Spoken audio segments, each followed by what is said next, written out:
Hi everyone, Jacqueline here. So today I thought I'd take you along on my journey while I clean up this flower bed. It has gotten out of control, but one thing I'm really working on is this snowball bush. You can see here I've been taking a lot of branches down out of it, and I still need to get in there and clean up and do some hand pruning. But I also need to get into this bed and clean it up too. The weather is changing. We had rain this morning, then it went away, and it is so humid. We could get some more and a bit of a storm. But this bed needs a major cleanup. And there are things in here that need to be cut back. This hosta, this is the sum and substance, has just gotten massive. It doesn't get much bigger than that. And you know, it's beautiful. However, I have plants behind this. Like there's a hydrangea back there, right in the corner, right down there, you'll see it hidden, that I need to get exposed so it can get some light into it. And of course, I need to cut delphinium back and combines and things like that. This hosta's getting eaten a little bit, so we'll see what happens when I get in here and clean out. But all in all, just some work I need to do to get caught up into this area and to get it looking better. You can see here, veronicas need to be cut back, and just things like that that are out of control in this bed. So I will share with you what I'm doing. And the first thing I want to do is finish this snowball bush. So I find that I need to do a cleanup of the snowball bush midsummer as well as spring, because I like to have the bark exposed and I don't like it looking like it's out of control, so that plants underneath can get a bit of sunlight in there to flourish.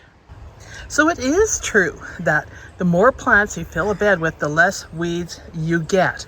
And as you can see here, definitely is the case. But they still find their way in underneath the leaves, underneath the foliage, behind the plants. And that's where we have to intervene as gardeners.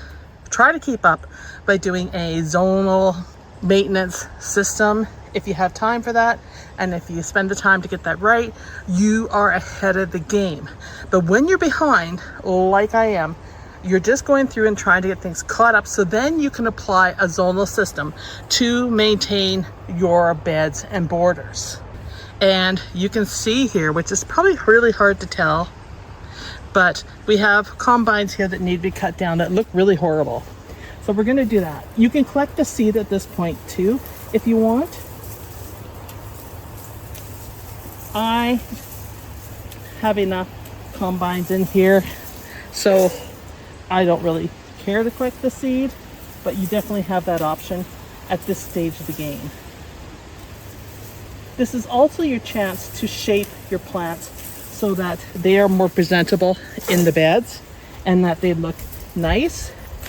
So anything that's overgrown, you can cut it back, make it look good, and really pretty much give everything a good haircut or grooming treatment. You can see how that's already looking much better. And then just go through and find out where your darn weeds are. And if the ground is moist, which I recommend you water or weed after a rain, then it's 10 times easier to clean up your beds. It makes a huge difference.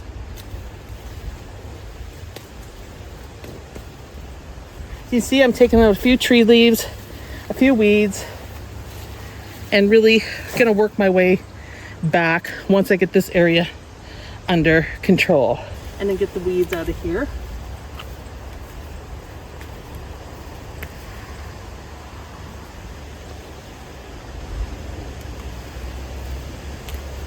I like to open up the bed as well for the plants.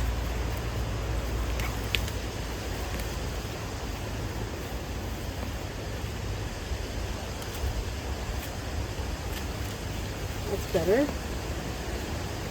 Much improved.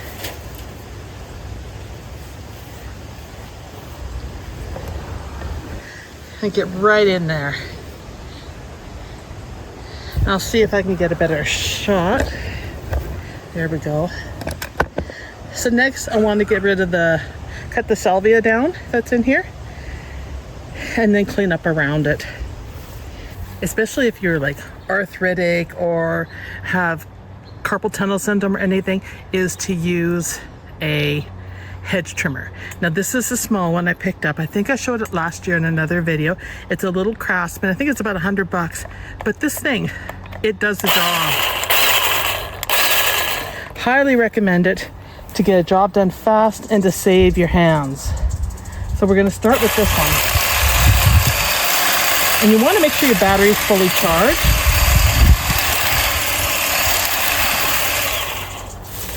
And then you can just pick it up, clean it out. So easy, so simple. You can shape anything with this.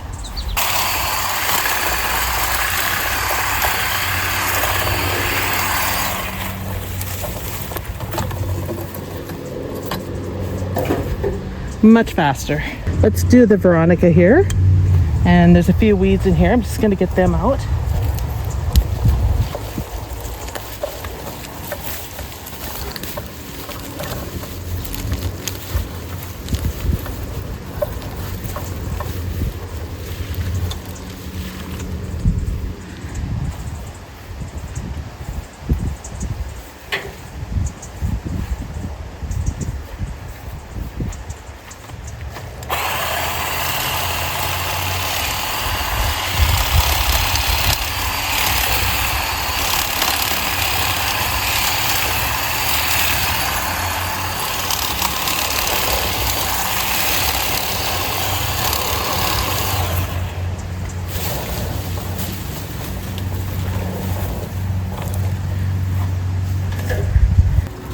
So now we're going to get in here, and if I can get a good spot, we're going to take these delphinium down.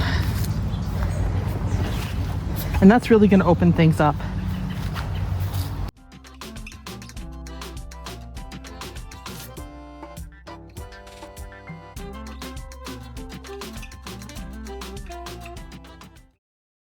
Now, because there's a heuchera underneath this hosta, which is really beautiful, I'm going to take off some of the lower leaves just to give it some light.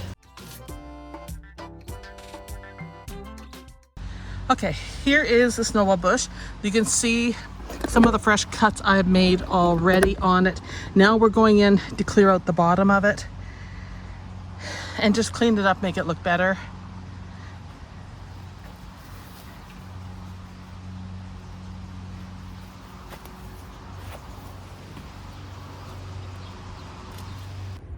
Hi everyone. Well, it's the next day and I wasn't able to get everything done the same day. I just ran out of steam, but I've come through here. I've removed the daylilies there, and don't look at my nasty driveway. It's got to be sprayed. And I redid the edge here, cleaned it all up. I do need to add some new soil in there. That soil's really, really hard and it could use a top up with some peat and a few things. So I might mix up some soil later. It is super humid on this Sunday, like really humid. We had a storm come through and it's drying up, but whew, I'm just sweating up a storm. So you're not going to see me on camera because I am not looking glamorous whatsoever. But you can see much improved. The edge is better. Everything looks better cleaned. I removed some more leaves off the hosta to give some breathing room between them. I should probably come over here, remove some more leaves in there just to space things out. And I kind of would like to move those combines, and I've cut the irises back down here, the bearded irises, and I kind of want to move them. There is some in there that I got to get at next, but I want to move some of the Heliopsis as well because it's so gorgeous and so easy to maintain, and it holds its upright habit much better than a lot of perennials. So I want to split that, move some of that, and start populating the garden with more yellow to bring the eye to those areas. But you can see kind of where it's at. The snowball bush is completely cleaned up, much better. I probably got to do this a couple times a year, but all in all, everything's looking better. And like I said, I'll come through and clean that up, dig that out on another day because it's so damn hot, and I still got to plant these daylilies. So I hope you enjoyed that video. This video is almost in real time for finishing this up, and I will see you in the next one. Bye everybody.